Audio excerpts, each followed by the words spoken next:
Kabanata 2, ang pagbuo ng pangarap, ang tahimik na pagtayo.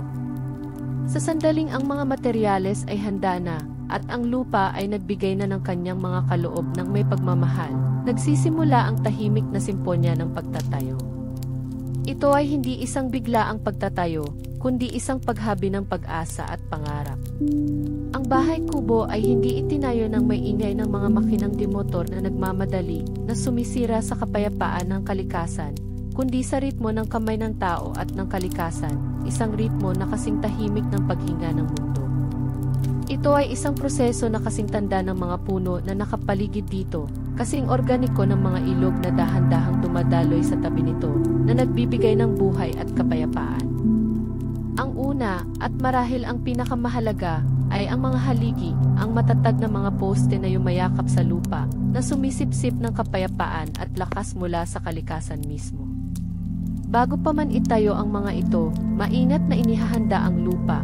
Ang bawat paghukay ay isang sadyang galaw na nagbibigay daan sa mga pundasyon ng tahanan. Ang tunog ng pala na dahan-dahang humuhukay sa lupa ay halos hindi marinig, na parang isang bulong. Ang bawat haligi ay maingat na inilalagay sa butas, na parang isang panalangin na inaalay sa lupa, isang pangako ng katatagan at pangmatagalang pag-iral. Sa pagtatayo ng bahay kubo, walang mga pako na nagbibigay ng matatalas na tunog na sumisira sa katahimikan. Sa halip, ginagamit ang mga lubid na gawa sa likas na hibla, tulad ng abaka, na kasing lakas ng pinakamatibay na bakal na pinanday, ngunit kasing lambot ng bulong ng hangin.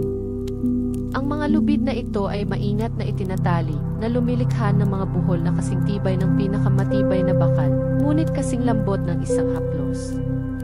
Damhin ang pagdama ng kaligtasan habang ang bawat buhol ay humihigpit, nagbubuklod sa mga bahagi ng may pag-ingat at paggalang, na parang isang lihim na isinasa ulo.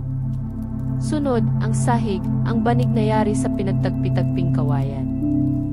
Ang bawat piraso ng kawayan ay maingat na inilalatag, ang kanilang mga tekstura ay lumilikha ng isang sining na maaaring maramdaman sa bawat hakbang, isang sining na hindi nakikita sa mga aklat, kundi sa mga paa na dahan-dahang lumalakad dito.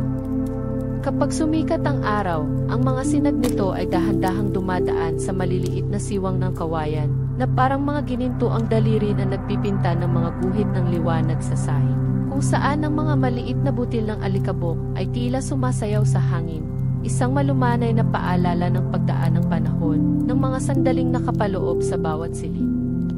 Ang bawat guhit ng liwanag ay isang kwento, isang alaala na naghihintay na ibunyag. Ang tunog ng mga paa na lumalakad sa sahig ay malambot at ritmiko, na parang isang tahimik na himig.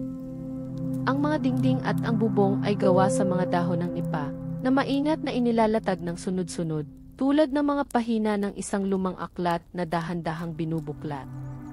Ang bawat dahon ay may sariling kwento ng paglaki at pagpapatuyo sa ilalim ng araw. At sa pagiging bahagi ng bubong, nagiging kanlungan ito, isang payapang silungan laban sa init ng araw at sa malakas na ulan. Ang tunog ng ulan sa bubong ng nipa ay hindi malakas o nakakagulat, kundi isang malumanay na pag-awit, isang lulabi ng kalikasan na nagdudulot ng kapayapaan at pagtulog. Sa gabi, ang bubong na ito ay nagsisilbing kumot na nagbibigay ng seguridad sa mga naninirahan sa loob.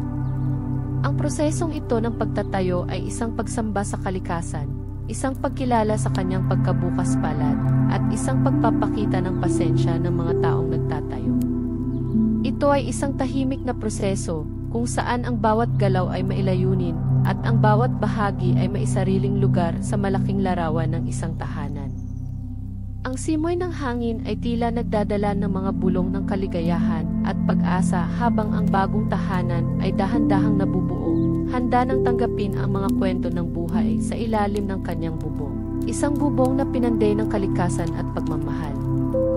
Hayaang lumutang ang inyong isip sa malalim na kapayapaan na ito, habang ang larawan ng bagong tahanan ay dahan-dahang nagiging isang kanlungan sa inyong mga isip, isang lugar ng tahimik na pagpapahinga.